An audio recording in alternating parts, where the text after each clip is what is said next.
everyone.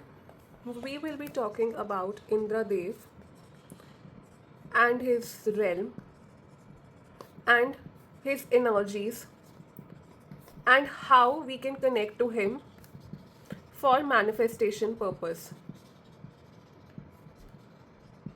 So all in all, this video is about the energies of Svarglok. हमारे total 14 लोक होते हैं, जिसमें से 7 हायर लोक हैं. सबसे पहला है हमारा भूलोक. भूलोक है हमारा अर्थली रेल्म, जहाँ पे हमारे सारे ह्यूमंस रहते हैं, अपना कर्म सहन करते हैं, अपनी एनर्जीज वहाँ पे इन्वेस्ट करते हैं और अपना स्पिरिचुअल एवोल्यूशन की तरफ बढ़ते हैं. सेकंड है हमारा भूवरलोक. भूवरलोक एक इंटरमीडिएट रीजन है जो अर्थ और हेवन के बीच में लाई करता है. यहाँ हमारे सारे सिद्ध, चंड्स, यक्ष या फिर प्लैनेटरी इन्फ्लुएंसेस, ये सारे इस रेल में रहते हैं. हमारा नेक्स्ट है स्वर्ग लोक. स्वर्गलोक लॉर्ड इंद्र द्वारा रूल किया जाता है. यहाँ पर हमारे 33 प्रिंसिपल देव हैं, जो हमारे वैदिक लिटरेचर में बहुत ज़्यादा रेलेवेंस क्रिएट करता है. यहाँ पे गंधर्व हैं, अप्सराएं हैं, मारुत, वासुस, अश्विनी जो कि एक डिवाइन फिजिशियन है, एरावत एंड काफ़ी और डिवाइन एंड देविक बीइंग्स हैं. नेक्स्ट है हमारा महालोक. यहाँ हमारे सेजेस या महर्षि लाइक भृगु वास करते हैं. नेक्स्ट है हमारा जनलोक. यहाँ पे mind born sons of Brahma reside करते हैं. 6 नंबर है हमारा तपोलोक, जहाँ पे हमारे बहुत बड़े सेजेस रहते हैं जो काफ़ी ज़्यादा तप करके आते हैं. और 7th है हमारा सत्यलोक या ब्रह्मलोक, जिसमें हमारे ब्रह्मा जी रहते हैं, लॉर्ड ब्रह्मा. ये तो हमारे हो गए हायर रेल्म्स. फिर हमारे आते हैं लोअर रेल्म्स. लोअर रेल्म्स में भी हमारे 7 रेल्म्स हैं. इसमें से है Atal, Vital, Sutal, Talatal, Mahatal, Rasatal and Patal. Even though ये लोअर लोक हैं, फिर भी these places are not just like कि पनिशमेंट के लिए है.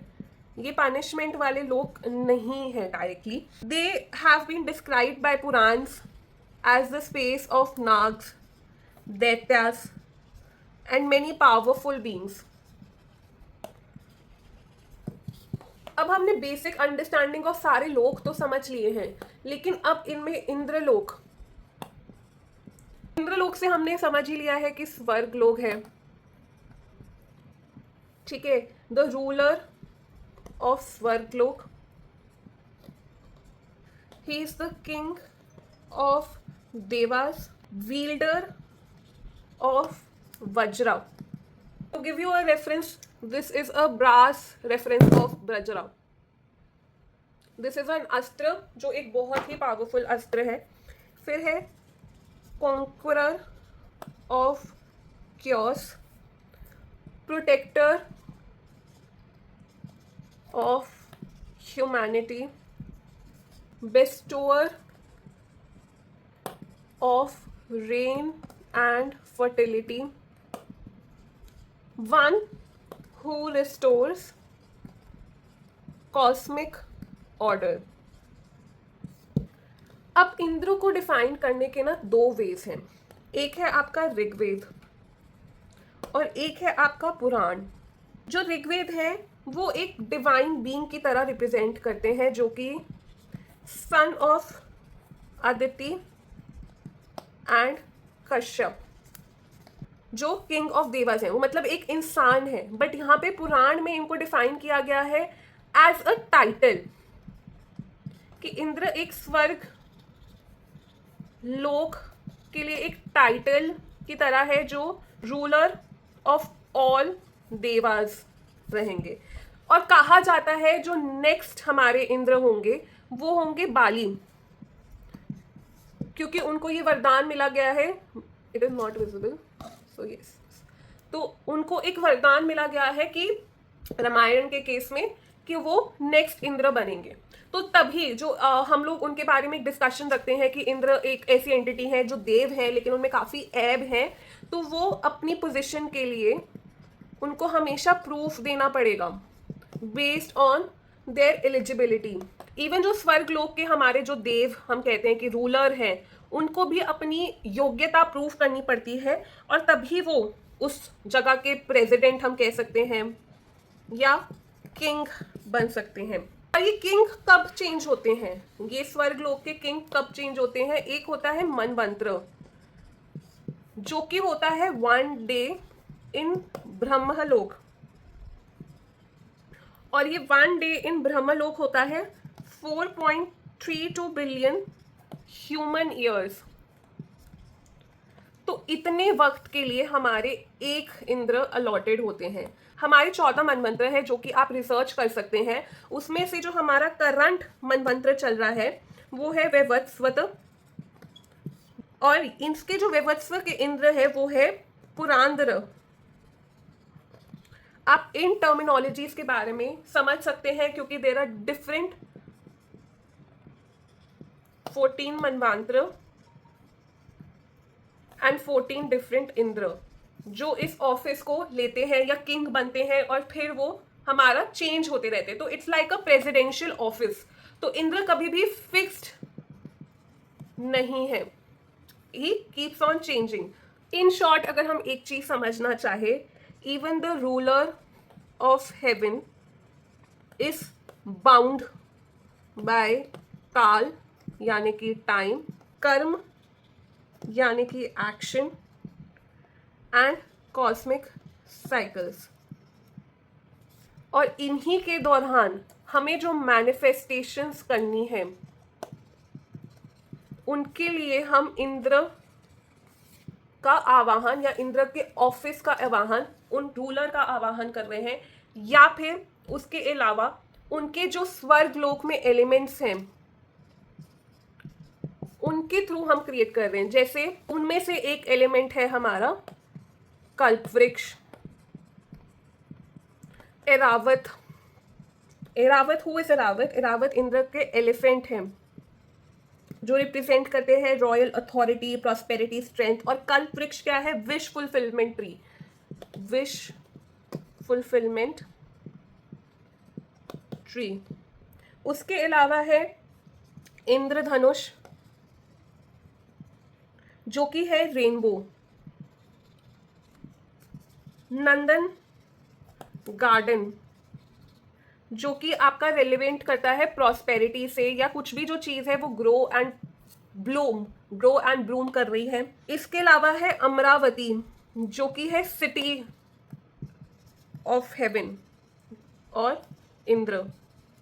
के अलावा है वज्र जो कि एक डिवाइन अस्त्र है ऑफ इंद्र। इसकी भी एक स्टोरी है जो मैं आपको थोड़ा सा आगे बताऊंगी। And there are many other things relevant to Indradev in all in general, जिसके बेसिस पे या जिनकी सिंबॉलिक एनर्जीज के साथ हम काम करते हैं तो हम अपने मैनिफेस्टेशन या विश फुलफिलमेंट के लिए काम कर सकते हैं। अब रही बात वज्र की, why it is so important. इस सेज धतिसी के बोन्स से बने हुए एक अस्त्र है, एंड उन्होंने विलिंगली अपनी बॉडी, अपनी बोन सैक्रिफाइस की थी so that he could kill the monster और राक्षस वृत्र, वृत्र, हु इज वृत्र? ये इन्होंने सेलेस्टियल वाटर्स, जो बहुत ज़रूरी पानी आपके जीवन दान के लिए ज़रूरी थे, उसको सबको इम्प्रिजन कर लिया था। और इम्प्रिजन करने के बाद ड्रॉट आ गया, सूखा आ गया, और कुछ भी आपके लाइक ग्रो नहीं हो रहा है, वर्ल्ड स्टैग्नेट हो गया है, और सब लोग बस एक मरने वाली कगार पे थे। उस टाइम पे उन्होंने वज्र के थ्रू इनका एंड किया था। तो वृत्र हमारा बेसिकली ऐसी एनर्जी है जो हमारे, अगर सिंबॉलिकली मैं देखूं तो फियर को रिप्रेजेंट करता है, इग्नोरेंस को रिप्रेजेंट करता है, फिर लिमिटेशन को रिप्रेजेंट करता है, इम्प्रिजनमेंट को रिप्रेजेंट करता है, ठीक है। और जब वाटर, हमारा वाटर रिलीज हुआ यहाँ पे, तो वाटर हमारा रिप्रेजेंट करता है अबंडेंस, लाइफ, नॉलेज। एंड जो वज्र है वो रिप्रेजेंट करता है हमारा विजडम, एक्शन एंड डिसिप्लिन। अब हम थोड़ा सा चलते हैं इंद्र सभा पे कि कौन कौन इंद्र सभा में होता है। हमारे गुरु ऑफ देवास यानी कि बृहस्पति। तो जब भी हम इंद्रदेव जी के साथ काम कर रहे हैं तो साथ में हम जुपिटर की एनर्जीज के साथ भी काम करेंगे। फिर है मताली,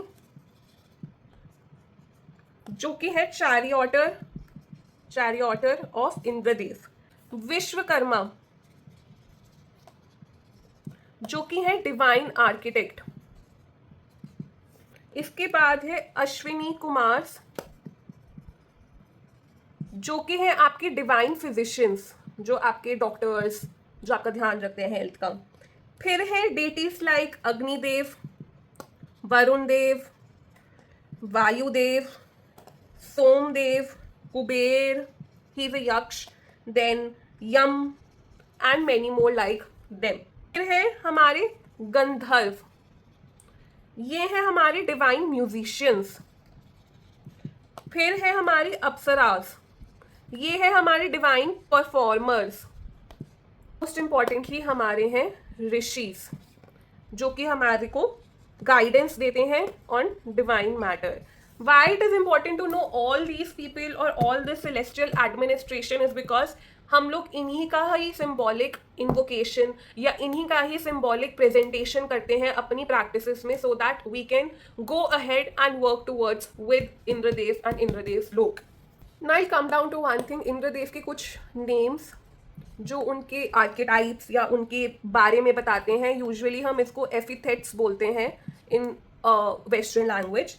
तो एक तो है देवेंद्र, जो कि है Lord of all the Dewas. फिर है सकार, जो कि है द माइटी वन। फिर है माघवन, जो कि है द जेनरस वन। फिर है पुरांद्र, जो कि है हमारे करंट इंद्र। इनका है डिस्ट्रॉयर ऑफ हॉस्टाइल फोर्ट्रेसेस, जो चीजें हमारी बाउंड्रीज को तोड़ रही हैं उसको खत्म करने वाली। Vritrahan, the slayer of the rakshasa Vritra. फिर है मेघवाहन, the lord who is associated with rains and bringing water और rain in the earthly Bhulok realm. अगर मैं इनके साथ एक कनेक्शन बनाने की कोशिश करूं तो you might have heard about Thor in Norse mythology, and उनका भी जो रोल था वो सिमिलर लाइक इंद्रदेव था, that is the protection of humans in earth realm. तो अगर आप इनके बारे में भी पढ़ोगे तो आप कहीं ना कहीं काफी सारे कनेक्शंस बिल्ड कर सकते हो थॉर एंड इंद्रदेव में।